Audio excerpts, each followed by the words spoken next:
Hello YouTube, it's Atticus. How's everybody doing? Hope everybody's well. I am back with you with the promised game 2 with MGL Amber, MistressAmber. And yeah, so this was the second game. Well, actually the third game. The first one, there was a little bit of confusion on a pause. I was at work, so this one is the third one, and yeah, it's a very good one. This time, though, she's playing the High Elves instead of the Empire. So let's just go ahead and jump into the builds, guys, because I got to go to work here soon. So for my lord, as always, except no substitute, we have Araness Assault Spire, and we're getting a little bit of lag here. Hopefully that settles. Alright, I think we're good now. Also, guys, we have another Fleet Captain of the Deep. So, yeah, the same concept as last time with the Empire build. We're going to want something that could go to the front lines and teleport behind it to get, like, crab summons and things like that. Araness is obviously going to be good against, dragons, dragon princes with her net. She could do with Teclis on a horse, Tyrion, anybody. So she's pretty good. I mean, the only downside is that she doesn't have a lot of armor. So, if your High Elf goes, like, a opponent goes a lot of archers and wants to focus her, they could do a lot of damage. For my front line, we just have a mixture of zombie pirates with swords and with pole arms on each side, and those are just to deter any cav cycle charges. This game, guys, we're trying some animated hawks, though, so I needed a little bit of muscle. I needed a little something to back these guys up, just generally. Because High Elf is pretty elite infantry, so I figured some animated hawks would do pretty good. These guys have good mass, good armor piercing, and yeah, I mean, they have a decent charge bonus too. So if I could get the spears to attack my zombies and then, follow through with the animated hawks, it should do a lot of damage. And then, of course, guys, we got the bombers again. They worked so good for me the last, couple games I've brought them. I figured it'd do good as well. Now, keep in mind, though, my opponent's brought in so many archers, so these guys are going to get melted really quick. So it's really going to come down to how good I can harass their back line and keep them from focus firing my important units like that. Also, guys, we're trying something different here. We have the Shade Wraiths, gunnery, deck gunners, and yeah, I want these guys just on Lord sniping. They have magic damage. They also have another little added bonus right here of hidden leadership. So it won't let me show it on the mouse. But yeah, these guys are really good. We have the Rotting Prometheans and the gunnery mobs in the back. These guys are just going to be trying to hold and protect my missile line. So between my bombers and my Shade Wraiths, hopefully these guys can keep any, Dragon Princes and things like Silver Helms and things like that. Also, we have 2 units of deck droppers, and these are the ones I always bring, the fire while moving, not the armor piercing ones, just the fire while moving. And the reason I take these guys is because of these right here. I assumed that my opponent would bring some Illyrian Reavers or something along those lines, and yeah, these guys can actually just shoot them in the face. They have low armor. We have a unit of Fellbat with silver chevrons, and then for our backline harass guys, we got some Scurvy Dogs. So altogether, I have 3 units of Scurvy Dogs, and what I'm hoping to do with those, obviously, is to shut down these archers right here. Not the Lothran Sea Guard per se, but just the normal archers. Enough for me to buy enough time to get into the back line and shut down the Lothran Sea Guard. So, alright, let's go and look at MGL's build here, guys, and you can see for her leadership, she brought Illyrio the Radiant, a very competitive pick in this matchup. For her spells, she does have Earthblood, and yeah, looks just... Is that Arcane Forging? Nope, just Earthblood, so interesting.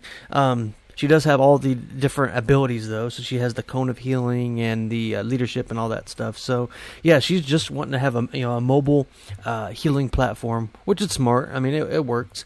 I think... what's that one called with the Arcane Forging? It's really powerful too. I think it could do a lot of damage against Vampire Coast if you're expecting like a caster or something like that. For her front line, just a bunch of spears, pretty standard. Hold the line. They're really good. They're going to be really good against those animated hawks. And then yeah, I mean this is the exact textbook way of dealing with Vampire Coast. Is a lot of archers. Either you're playing Empire, Dwarves, High Elves, anybody, just bringing a lot of archers. Just because look, I don't have really anything that's shielded. So yeah, I mean this is what you would want to bring in a competitive build. Also, 1 unit of White Lions, which is the deal with any depth guard and things like that. So yeah, real smart. And then 2 units actually. And then yeah, Lothran Sea Guard obviously can protect themselves. So really scattered out, really powerful army, really highly on numbers. You can see that we're almost tied on number count. So let's go ahead and jump into it, guys, and see who wins this battle. So right off the bat, as Pee Wee Herman, I already said Pee Wee Herman, as Optimus Prime once said, we're just going to go ahead and start moving up here. So yeah, obviously we're going to take a lot of damage on the approach, so there's nothing I can really do about that. Unfortunately for me, MGL has these Lothran Sea Guards kind of protecting these more squishier things here for my Scurvy Dogs, so I don't really have like a direct opening which to do some damage. You can see over here though, guys, we are trying to do a little bit of damage against these Lyrian Reavers. We're going to try to screen them out with these deck droppers, but yeah, we're going to start getting shot in. And this is the inevitable, really downside of playing Vampire Coast on an aggressive build. I mean, we just got to take all these arrows to the face, and we have no way to retaliate. So we're going to take a lot of damage, guys. It's gonna melt a lot of my guys, but you know, the good thing about zombies is they're not really going to rout. They'll just crumble. So you can see I am trying to get some units into the back, but I do make a mistake. I wasn't paying attention. I was clicking on these archers right here, and these scurvy dogs get caught up right on top of those white lions. You can see I got a few of them into the Lothran Sea Guard, but yeah, it's just not looking too good for me in that backline harass, guys. I was not as patient as I should be. You can see I am going to land these bats onto these archers, though, and we are shutting down a lot of the range power, which is really good for me. You can see that my deck gunners, my Shade Wraiths, are shooting into Alariel, but she has so much healing, I question if it's really worth it. I mean, but she doesn't really have a valuable target if I don't, you know what I mean? So it's might as well shoot at something. You can see the front lines are getting ready to collide, guys. My zombies, animated hawks, are getting a little bit too anxious, but they are shooting ahead. But yeah, I mean, look at these Shade Wraiths, guys, doing a little bit of damage. I do believe Alariel might have some magic resistance, though, so maybe we probably should have shot in on these white lions and things like that. I'm going to get my first crab summoned by my vampire fleet captain, and yeah, we're just trying to, shut down these archers. If I can shut down the archers, I'm pretty sure that I could, beat the front line, especially with these bombers supporting it. Lariel is going to get her Cone of Healing, Star of Everlord, and you can see that Araness Assault Spire is in there, just karate kicking everybody into oblivion. And yeah, my bombers are doing pretty good, guys. I mean, they're shooting in. We're actually beating the spear units. Now, we still have to deal with those white lions who are going to be a big problem, but yeah. And you can see we're also screening out Aranessa. So yeah, the Shade Wraiths are doing pretty good, keeping her from at least getting into too much combat. There we go, another really big volley of the bombers, and it is going to break the leadership of those guys. So once we rout them, we start pushing back. So this is, a textbook of how you deal with, ranged armies like that. You send your, bombers in, and then you attack the back line. So we're going to get some animated hawks into these Lothran Sea Guards, but they're so beat up, I don't expect them to do too good. And you can see, guys, over on this right side, we're just falling apart. My numbers are just really wavering.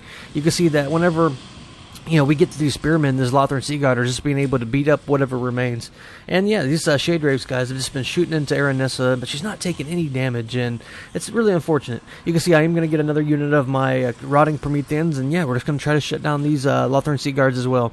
They are anti-large. I figured they were a summon unit, so I didn't really have a choice. She had them, specific or strategically placed in front of the archers. But yeah, we are doing pretty good against at least the spearmen, guys, and we are into the back line, and you can see the balance of power is still pretty much in my favor.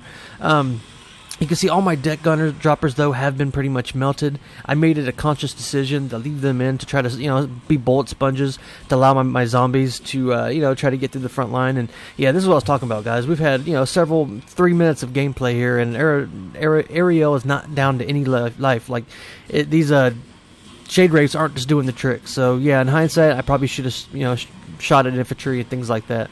You can see that we have a little pocket here of zombies at pretty good health that are coming in to try to get into these Lothran Sea Guards. And over here, Aranessa is fighting these white lions, which is not what she's good at. Like, these Shade Wraiths should be shooting into these white lions, freeing up Aranessa to get into the back. She has really low armor, and these white lions have really good combat potentials and stuff like that.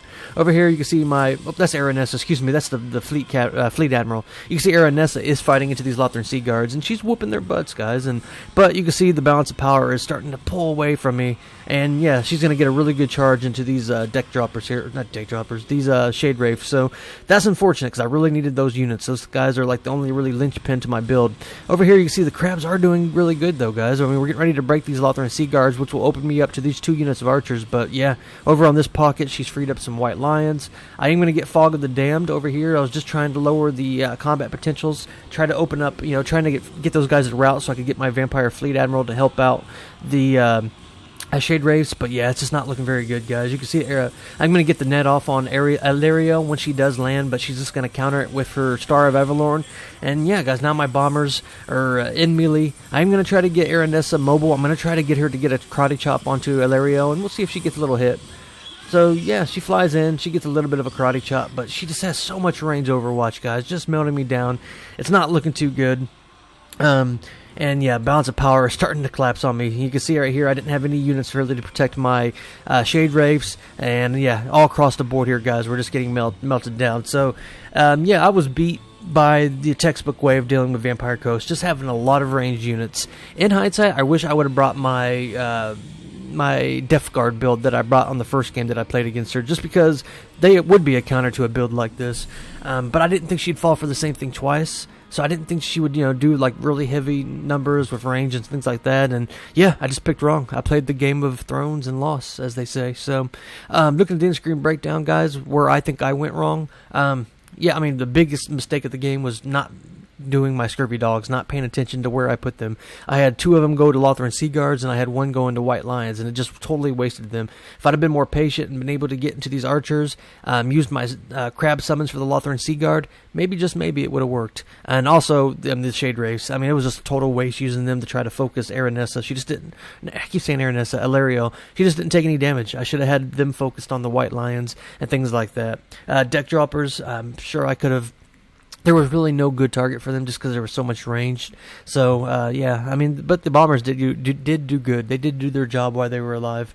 So, and as for MGL here, I mean, yeah, this is a super competitive build, really powerful, and kind of the theme that you see a lot when you're fighting games against her. It's usually really high numbers or a lot of cav, really super competitive. So, all right, good game to MGL. It's Atticus, and the next game, guys, I will be taking a break from Vampire Coast since I've had like 4 games in a row that are Vampire Coast.